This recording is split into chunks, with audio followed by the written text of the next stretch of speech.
Socrates said, "The unexamined life is not worth living." I think you'll agree that there are some questions that are worthy of our time and consideration. For example, why am I here? Is there a purpose to my life? Do I have intrinsic value? The way we answer these questions will affect the way we view and treat the world. And because we're part of the world, they will affect the way we view and treat ourselves. I remember Dad telling me one time about a Bible study he had years ago with a young man and his sister. He was over at their house, they were sitting around the kitchen table studying, and the mother of the siblings was kind of hovering around, listening in. Finally, she said, "Can I ask a question?" And Dad said, "Of course." She said, "Why did God create anything at all?"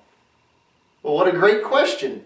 Now, Dad later found out she was a philosophy professor at one of the local universities.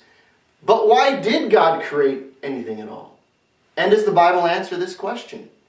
We're going to look at 3 different things in our discussion, and I believe when we put them all together, they will have a very powerful impact on the answer to that question. First of all, God created because He wanted to. Now, this may seem like an overly simplistic answer, but listen to what John said in Revelation chapter 4 and verse 11 as he records the heavenly chorus before the throne room of God. They said, "Worthy is the Lord our God to receive glory and honor and power, for He created all things, and by His will they were created and exist." By His will. God willed to create you and me. He was not coerced. He did not create out of necessity. He did not need to create us. He wanted to create us. Number 2, if we go back to Genesis chapter 1, we remember that over and over again there is this pattern of God noting that what He'd made was good, and finally it was very good. Now, this idea of goodness goes beyond simply the moral idea of being beyond decay or without corruption. When God looked at His creation and said, "It is good," He was delighting in what He had made. You and I were created for God's own pleasure. Now, third, if we go back to Psalm 19 and verse 1, a passage we've mentioned before, the heavens were created to glorify God. And not just the heavens, we were all created. All things were created to glorify God. In fact, Paul wrote in Colossians 1 and verse 16 that all things were made by Him and for Him. We were made, like the heavens, for God. God, according to Psalm 115 and verse 3, sits in heaven and does all that pleases Him. God wanted to create us for His good pleasure and for His glory. Now that brings up an interesting point, because the heavens can't help but glorify God. You and I, however, have a choice. Aristotle wrote that the goal to which man orders his life is happiness. And I think that if you ask your family and friends or co-workers what they hope to get out of this life, most of them, if they give that question some thoughtful consideration, would say happiness. They're not going to talk about mansions and fast cars and yachts. People want to be happy. People are ordering their lives and making decisions and chasing various pursuits after happiness.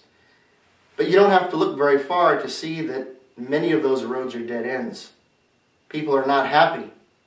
And the reason that is the case is because God did not create us to pursue happiness.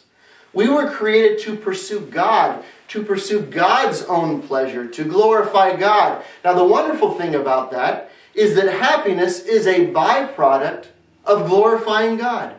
One of my favorite Old Testament verses is Psalm 16 and verse 11.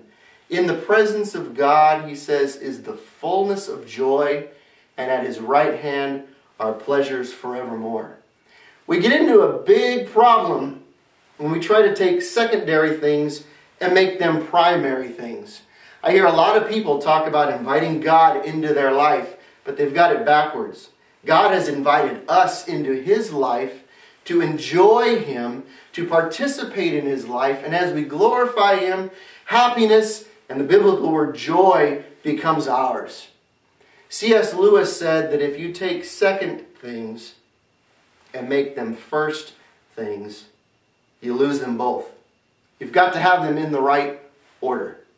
Now, as we come to a conclusion of Act 1, the story of creation, if we're reading through the Bible, we stop at Genesis chapter 2 and we press the pause button there. And as readers, we're left kind of on this mountaintop or pinnacle of emotion. We're in awe of all that God has created. We are in awe of God Himself at His majesty and His power and His wisdom. Everything is good. Everything is very good. It's perfect. It is in its pristine state. No corruption or decay. And in Genesis chapter 2, the focus is narrowed down to one place. One garden. A paradise. And there's man, created in the image of God.